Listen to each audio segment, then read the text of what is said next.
మన మధ్య నుండి అభిషేక్ గారు వారి ఫ్యామిలీ మనం నిశ్శబ్దంగా. ఇది మా గృహప్రవేశ కూటమి అండి. ఇది మొన్న పోయిన నెల డిసెంబర్ 8న జరగాల్సిందండి, ఆగిపోయిందండి. అలాగే మళ్ళీ జనవరి 28 అన్నారండి, అది కూడా ఆగిపోయిందండి. ఈసారి ఈ కూటమి అక్కడ ఉంటే నేను సాక్ష్యం చెప్పుకుంటాను అనుకున్నానండి. అలాగే దేవుడు ఈ కూటాన్ని ఈరోజు జరిపిస్తున్నాడండి. దేవునికి స్తోత్రములండి. అలాగే ఈ గృహం అర్హత కూడా నాకు లేదండి, అయినా దేవుడు ఈ గృహాన్ని నాకు ఇచ్చాడండి. దేవునికి స్తోత్రం అండి.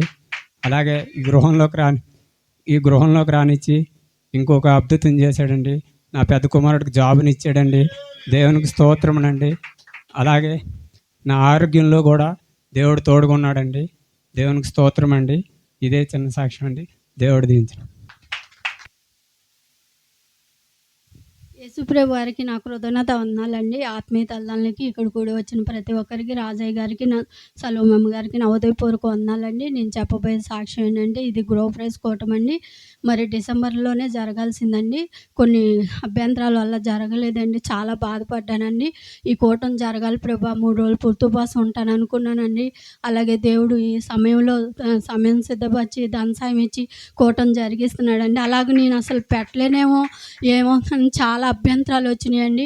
వాటన్నిటిని కొట్టివేసి ఈరోజు కూటమి జరిగిస్తున్నాడండి. దేవునికేనండి ఆ ఘనత మహిమ. దేవునికి కృతజ్ఞత వందనాలు. తల్లిదండ్రుల ప్రార్థనేనండి. నా బిడ్డల చదువులు ఆరోగ్యాల్లో తోడుగుండే సాక్ష్యం చెప్పుకున్నాను. పెద్ద కుమారుడు జోలో కూడా తోడుగుండి నడిపిస్తున్నాడండి. మొన్న సంవత్సరం కూడా క్షేమంగా వెళ్తే సాక్ష్యం చెప్పుకుంటా అనుకున్నాండి. అలాగే దేవుడు క్షేమంగా నడిపించాడండి. దేవునికి కృతజ్ఞత వందనాలండి. చిన్న కుమారుడికి నోరంతా పూసి చాలా బాధపడ్డాడండి. తగ్గితే సాక్ష్యం చెప్పుకుంటా అనుకున్నానండి. దేవుడు గొప్ప కార్యం చేసి స్వస్థ ఇచ్చాడండి. దేవునికి కృతజ్ఞత వందనాలండి. థ్యాంక్ యూ జీసస్ అండి. మరి అప్పుల విషయంలో నేను కొంత బాధపడ్డానండి. చాలా హేళన పడ్డాను. నా భర్తనైతే హేళన చేశారండి. చాలా కృంగిపోయానండి. తల్లిదండ్రులకే చెప్పుకున్నానండి. వారి ప్రార్థన ఫలితం బట్టి దేవుడు గొప్ప కార్యం చేసి వాటిని కట్టేందుకు కూడా ధనసాయం ఇచ్చి నిలబెట్టాడండి. దేవునికి కృతజ్ఞత వందనాలండి. మళ్ళీ ఇంకా చాలా అప్పులు ఉన్నాయండి, అవి కూడా తీర్చాలని ప్రార్థన చేయమని అడిగి వేడుకుంటున్నానండి. మరి నెలలో చాలా శోధింపబడ్డానండి. వాటన్నిటి నుంచి విమోచించి నన్ను ఈ సాక్షిగా నిలబెట్టాడండి. దేవునికి కృతజ్ఞత వందనాలండి. మా కుటుంబం కొరకు ప్రార్థన చేయమని అడిగి వేడుకుంటున్నానండి. ఇదే నా చిన్న సాక్ష్యం. దేవుడి అయ్యగారికి అమ్మగారికి వందనాలండి. ఈరోజు మేము గృహప్రవేశ కూటమి పెట్టుకున్నాం. మీ అందరికి వచ్చినందుకు నా కృతజ్ఞతలు. మాకు పోయిన సంవత్సరం ఈ గృహం ఇచ్చాడండి, అందుకని ఈ కూటమి జరుపుకుంటున్నాం. ఇంకా మా డాడీకి స్వస్థత కూడా ఇచ్చాడండి, అందుకనే మా అయ్యగారు చెప్పిన ప్రకారం మేము కూటాలు జరుపుకుంటున్నాం. ఇంకా మా డాడీకి వ్యాపారం బాగా ఇవ్వాలని, ఇంకా స్వస్థత దయచేయాలని మీరు ప్రార్థన చేయండి. ఇదే నా సాక్ష్యం.